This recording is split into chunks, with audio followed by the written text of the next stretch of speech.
આજે બબીતા ભાભીને મળવા જવું છે, પણ આ બાઈ મને ઘરની બહાર ને નીકળવા દે. કાંઈક પ્લાનિંગ કરવું પડશે ને કાંઈક આઈડિયા હકારવો પડશે.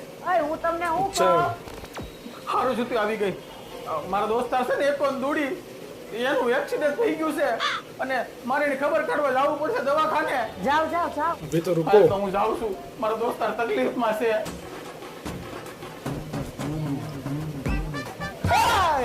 थोड़ा समय पहला. તે એક ઉદડી તમે ગુરુભાઈ તે હું બોલાઈને આવું છું. કેમ રાડ ફાટી ગઈ? તમે અહીંયા હું લેવા બુટાણા? हे प्रभु क्या दिन देखने पड़ रहे हैं. અલ્યો આ ઉડકી નાખો ભેગા ભેગા. આ તો બધા પાડોશના વાસણે લાવવા મળે ખૂબ ભાઈ. એ હા આ છે ને બબીતાના ઘરના છે. ઉઠકો મોજથી. અલ્યો ઉડકી નાખો ભેગા.